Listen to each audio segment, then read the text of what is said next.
تو نے طلاق دی. کہنے لگا اس نے کوئی 1 دفعہ نہیں 100 دفعہ مانگی ہے. اور کل تو اس نے جملہ اس طرح کا, جب طلاق ہوئی تو اس دن اس نے جملہ اتنا سے اس نے مجھے کہا اگر باپ کا ہے تو دے طلاق. اب لوگ بھی 100 کھڑے تھے تو میری غیرت کا مسئلہ بن گیا. تو اشتعال کون دلاتا ہے؟ اب سنیں ترمذی کی حدیث. میرے نبی کریم سید عالم صلی اللہ علیہ وسلم نے فرمایا 500 سال لگیں گے جنت میں جانے میں. اتنی دور بندہ ہوگا کہ 500 سال کا سفر ہے, اتنی پہلے جنت کی خوشبو آنے لگ جائے گی. ترمذی میں میرے نبی پاک نے فرمایا جس بی بی نے زندگی میں 1 مرتبہ بھی اپنے خاوند سے بغیر شرعی وجہ کہ بد مذہب ہو گیا, بد عقیدہ ہو گیا, اس کے مزاج میں کردار میں گندگی آ گئی, بغیر وجہ شرعی کے اگر کسی عورت نے زندگی میں 1 مرتبہ بھی اپنے خاوند سے طلاق کا مطالبہ کیا تو اللہ اس بی بی کو جنت کی خوشبو بھی نہیں دے گا. 1 مرتبہ بھی. اور جو روز کہے دن میں 6 مرتبہ کار فارغ 6 معنی دار. یہ حدیث رٹائیں عورتوں کو, انہیں سمجھائیں کہ گھر ٹوٹ جائے گا. جس دن اس نے دے دی اور یاد رکھیں شیر آ گیا, کسی نہ کسی دن شیر آ بھی جاتا ہے.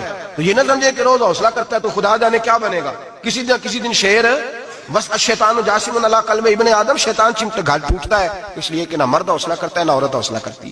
تھوڑا سا حوصلہ پیدا کرے. اور ہاں, بیوی اگر کبھی کسی ایسی بات پر بات کرے یا اس کا مزاج ایسا ہو, تلخ ہو, صبر کرے, حوصلہ کرے.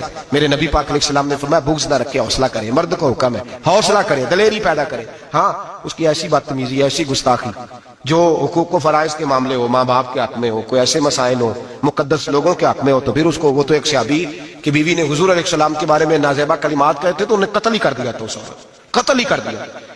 وہ معاملہ اور ہے, لیکن اگر اس کے مزاج میں تیزی ہے, اس کی طبیعت اس طرح کی ہے تو پھر مرد برداشت کرے. امیر المومنین سیدنا فاروق اعظم صحابہ میں سب سے زیادہ تگڑا اور رسول پسند آدمی, غصے کے لحاظ سے سب سے تگڑے ہیں, جلدی غصہ آتا ہے.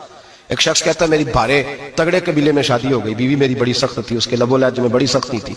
وہ قبیلہ بڑا مالدار تھا تو میں بات نہیں کرتا تھا. ایک دن میری بیوی نے بڑے سخت جملے کہے تو میں جناب عمر کے پاس آ گیا. توجہ ہے آپ دوستوں کی؟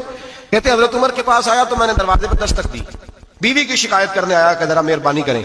تو کہتے ہیں جناب عمر اندر سے اٹھے تو ان کی زوجہ بولنے لگی, کہنے لگی بس آ گیا آپ کو کوئی بلانے والا, ابھی 5 منٹ نہیں ہوئے تھے آپ کو آئے. سارا دن آپ مسجد میں رہتے ہیں, ساری رات آپ چہرے پہ نقاب ڈال کے گلیوں میں گھومتے ہیں, اتنی ڈیوٹی آپ کرتے ہیں, گھر یہ میرا اکیلی کا ہے.